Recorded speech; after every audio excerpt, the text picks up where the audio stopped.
I started balancing my chakras in 1994. I've been doing this for decades. And essentially what happens is I engage my chakras and I hold 7 and 1 until they come into alignment or they synchronize. Then I go to 6 and 2, 5 and 3, and end on my heart.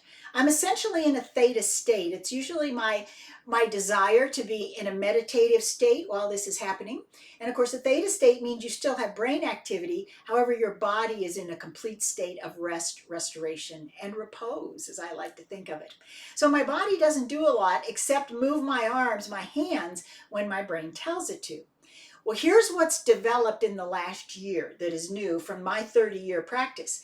And that is the body is demanding what it now needs. And as these higher frequencies are coming in with all the solar activity and with our new earth emerging, that the body is integrating those frequencies. And it takes a lot for your body to do that. Well, thank goodness I have this daily practice of meditation, energy work, prayer work, and breath work that I do all over the course of 2 hours, typically from 4 to 6 in the morning.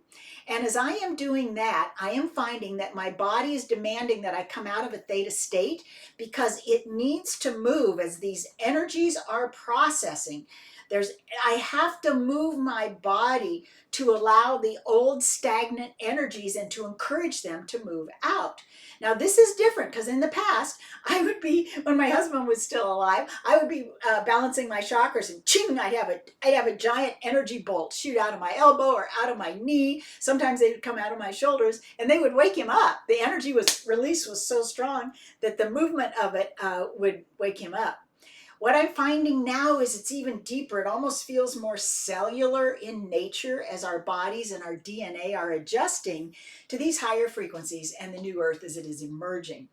So don't be surprised if you're all cozy and, zenned out in your theta state and all of a sudden your body goes, I need some attention. You listen to your body. Your body is driving this.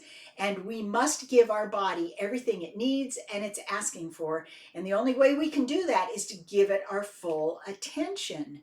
We haven't been thinking this way the whole time. Now we have since 2020, we have started bringing this attention forth. But in the past, when you were an energy worker 30 years ago, you kind of ignored the body and stayed in the energy.